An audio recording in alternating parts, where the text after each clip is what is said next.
If you're a casual musician, you've probably spent some time making music under the hands or the batons of different conductors. As conductors, we don't always take the time to explain what the heck we're doing with our hands. You join a new group, the conductor makes a motion, and suddenly everyone's singing together.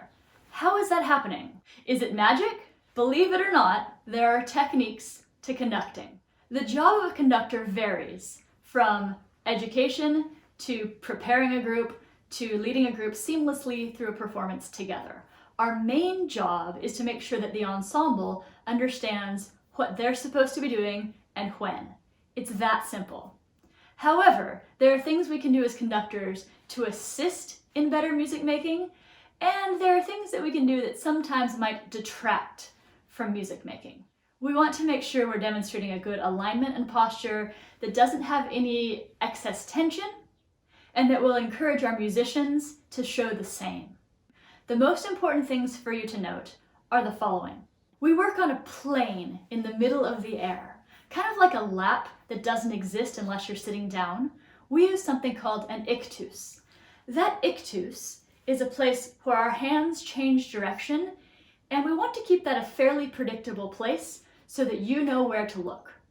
So if I'm going to give you a pulse, that pulse happens where my hand changes direction. So it's going to go down and up, and it's my job to make that as predictable as possible. I'm not trying to trick you, I just want you to sing with me. So we always have to have a preparatory beat to tell everyone where to breathe. If the music starts on beat 1, that's a downward motion. We're going to start with an upward motion to let the musicians know when to breathe. So if this is beat 1, and we're supposed to sing the word we, we're going to do we. Now notice that happens at the very instant that my hand changes direction. It doesn't happen in the middle, we. It doesn't happen late, we. Unless you're a really old school orchestral conductor, but we're not talking about that right now. So let's talk a little bit about pattern in conducting. Different conductors are going to stick to different amounts of strictness when it comes to patterns. Generally in instrumental conducting, we're going to have a much more strict pattern, especially since instrumental music will tend to have more time changes and things like that, and they need to be able to glance up very quickly and know exactly where we are. Sometimes in choral conducting, we just allude to those patterns, and sometimes if it's a strict tempo song, we'll stay right in them. Just as a brief overview, I'll give you the top 3 most common patterns. If our music is in 2, meaning it has 2 pulses per measure, it will look like this. 1, 2, 1, 2, 1, 2. Notice that my hand will go out and away from the body and back up. My ictus, or my pulse, is going to live more or less in the same area each time, so I'm not moving it around like 1, 2, 1. That makes it challenging sometimes for the musicians to follow. Similarly, here's a 3 pattern. We might find this in a waltz. 1, 2, 3, 1, 2, 3, 1, 2, 3, 1, 2, 3. And probably the most common pattern is 4/4, also known as common time. 1, 2, 3, 4, 1, 2, 3, 4. One of the most important takeaways from that as an ensemble member is that you know that this is what leads into a downbeat. At any given time we want to look up and we want to feel that pulse of the first beat of a measure or of a downbeat. It's where we naturally feel the heaviest pulse of music in general. So my focus right now is on the experience of an ensemble member looking at a conductor. If you want to learn a conducting pattern, maybe to keep track of where you are in the music, or conduct other people, you'd want to experience it with me facing this way. 1, 2, 3, 4. Where we go across the body first. If you'd like to mirror me, we can do it this way.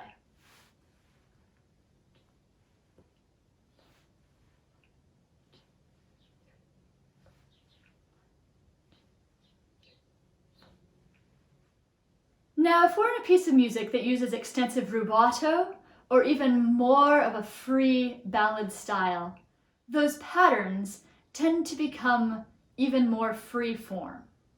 We do want to keep in mind, however, that anything that has a stronger pulse is going to feel like it's heading down And if it feels like it's leading into something, it's coming up and over or maybe around. So sometimes if you see a conductor and it just looks like they're waving their hands aimlessly in the air, that happens sometimes. We need to remember that there's meaning behind that. And this is a moment of two-way communication. Conductors respond to the sounds that they get from the ensembles, and they adjust what they're giving to fit those needs. And if the ensemble isn't responding to what the conductor wants and is giving, the conductor can then train the ensemble. Things like, when I do this, I need a much stronger sound. A lot of gestures in conducting are fairly intuitive. When we want something softer, we'll bring our hands closer together. When we want something louder or fuller, our hands might come apart. They might lift. When we want something to be stronger or bouncy, we might change the way we're giving our ictus to fit the style. Conducting something that would sound like a march might have a lot more bounce and emphasis to it than something that's lyrical and smooth. And hopefully our directors and conductors are doing everything they can to improve their craft to be very, very clear about what they want. Just like any language or dialect, every individual is going to have something slightly different. Many conductors develop shortcuts to give reminders of things that they've taught before. If I want to remind a singer, for example, to put a little bit more lift and space, I might do something like this, while my other hand is moving. I would say the other most important part of conducting is telling an ensemble when to breathe or release a sound. Now sometimes this is called a cutoff, which is possibly a bit of an abrupt way to say something, because if we're making tone, ha, it feels like it clamps it off. So really, we just want to give a small indication of where that ends. Something like, ha, or even, ha. Whatever your director does, you just need to know what they mean, and then what that's going to feel like in your body, so you're creating the most musical sound possible in response to the gesture that they're showing you. Now keep in mind that this is a very, very short and distilled version of what directors learn and practice. I actually have a master's degree in conducting. While I didn't spend 2 years just waving my hands in the air, a good portion of that was about learning to use gesture, analyzing my own gestures and other people's gestures, and working together with my mentor about how to improve the way I communicate non-verbally with my ensembles. But as an ensemble member, you need to know the basics, and you need to know that your director is doing their very best to communicate what they want from you. And it's your job then to bring your best musicality, combine it with what they're doing, and make beautiful sounds together. Thanks for watching, make sure to subscribe, and I'll see you next time.